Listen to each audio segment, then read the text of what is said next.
everybody, and welcome back to another great movie review for the Eric Sapero Show, coming to you from right here on my YouTube channel. And a little bit of house cleaning before we jump right into the movie review. So first of all is that I owe you guys a brand new episode whenever I go to Universal Studios and Islands, and I give you guys a whole bunch of brand new updates of what's going on at the parks. I know it's been a while. I had not filmed for a while over there at the parks. I feel like I've been off for a little bit. Just to take a break from the filming at the parks, just to enjoy the magic that the theme parks have to offer.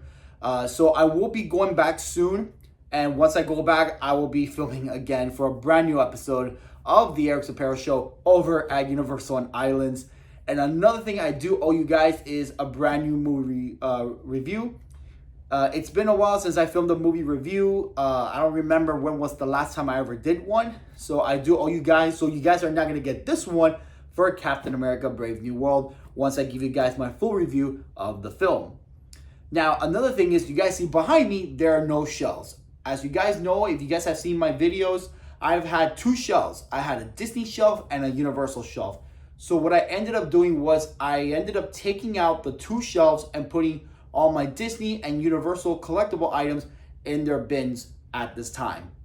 So right now, I'm in search of looking for one big open shelf, no back wall, no nothing, just again an open shelf, one big open shelf where I can put all my Disney and Universal stuff all in one shelf. And now, with all that down, let's jump right into this movie review.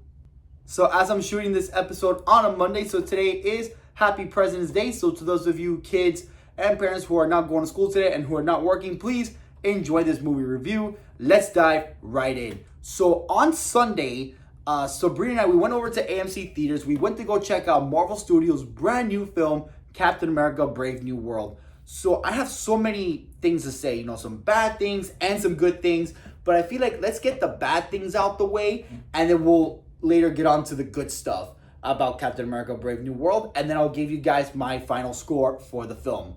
So right now, let's start off with the bad stuff first. So first of all, the dialogue was just crap. I feel like there should have been more showing than telling, because I feel like the success of most Marvel films was more showing and less telling.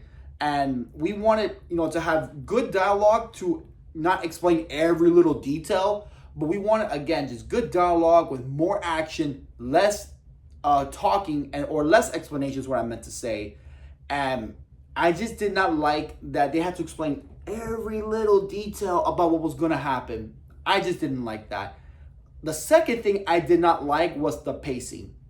The pacing in the second and third act was just, oh my God, it was slow. It was bad. I'm not over-exaggerating. I'm not acting exaggerating. I'm not acting dramatic. I'm being dead honest that the pacing in this film, to be honest with you, there was, I think it was the second, close to the end of the second act going to the third, I blinked my eyes a couple of times thinking I might about to fall asleep. That's how bad the pacing was. The third thing I didn't like was that they brought back this character named Betty Ross, who we didn't get to see for a very long time, and we have not seen her since the first Incredible Hulk movie with Edward Norton. She came back at the end of the movie for only 20-30 seconds on screen time, and she only took one day of filming. And I feel like she was just like, hey guys, remember me? I'm from the Hulk movie. Well, I'm out. That's all we got. And I just didn't like that. One last thing that I did not like. Now, obviously, Marvel does not have a good track record of their villains.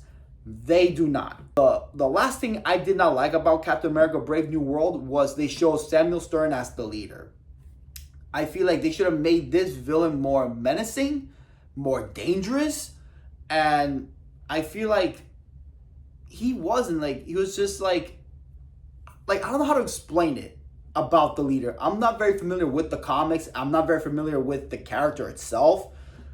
And another thing was, I didn't like the way how he looked. I get it, you give him the green eyes, that was cool. Now, it's his head. His head bothered me so much because his head, was supposed to be big, like in the comics. However, I get it. They were trying to avoid another Ant-Man the Wasp look of MODOK, because when we first saw MODOK in the MCU, he had a big, gigantic head, and he looked like George Lopez from Shark Boy and Lava Girl. And I get it, they were trying to avoid that. But they could have made his head just a little tiny bit bigger and give him some hair instead of just a bald bum spots that looked like his brain was about to explode. You know, again, I would have felt like, you know, to give him more of a bigger head look, so like that he really looks like the leader from the comics. And now, let's talk about the good stuff. Let's jump right in and tell you guys some of the good stuff that I enjoyed about Captain America: Brave New World. Now, Anthony Mackie did a pretty good job as Sam Wilson. He's a great Sam Wilson, don't get me wrong, but as Captain America, not really. I would say he was decent.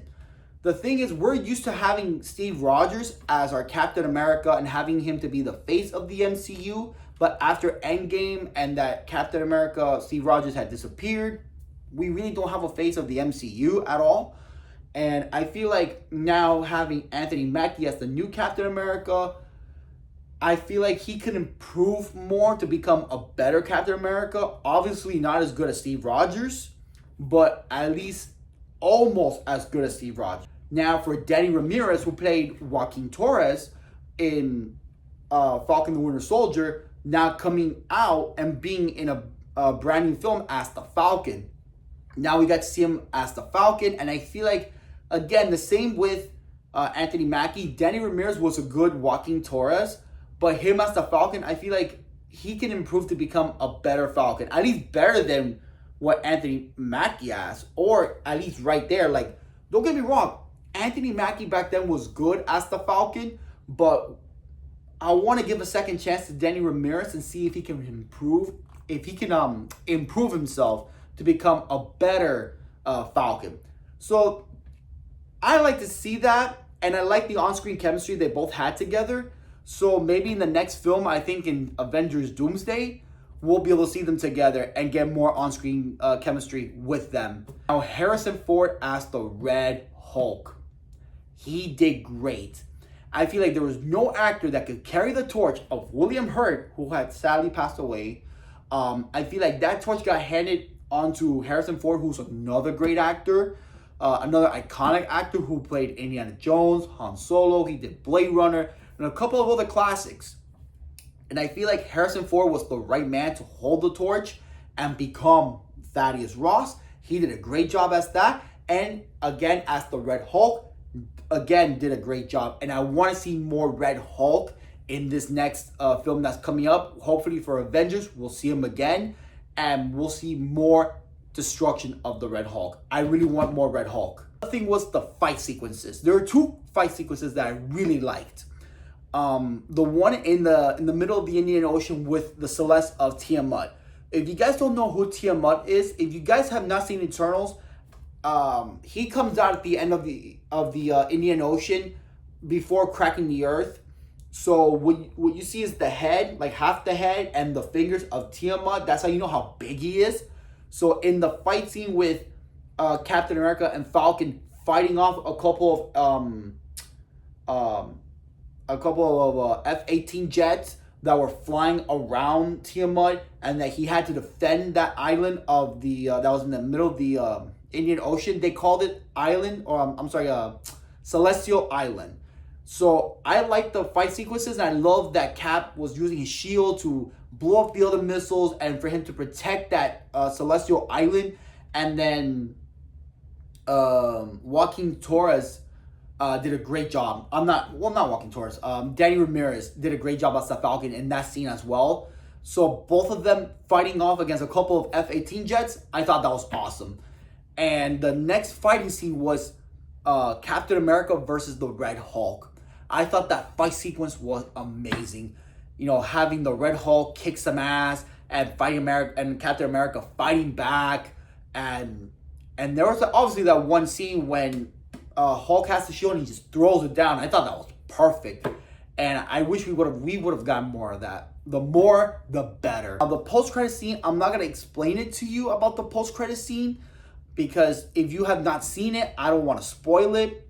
Now, I feel like the post-credit scene, they say something, and it's gonna lead to the next film. Whole final score for this movie out of 10. The bad things were crappy dialogue, bad pacing. They only used Betty Ross for only 20-30 seconds as a little cameo. And the leader was not a good villain. And I feel like they could have used him better. They did a crappy job. Now, on the good side, Anthony Mackie did a great job as Sam Wilson and Cap.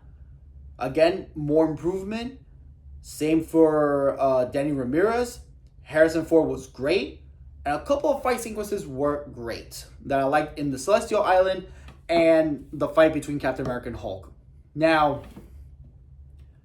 I didn't like it. I'm sorry, I didn't hate it. I didn't like it, but I'm going to go, to be honest with you, down the middle.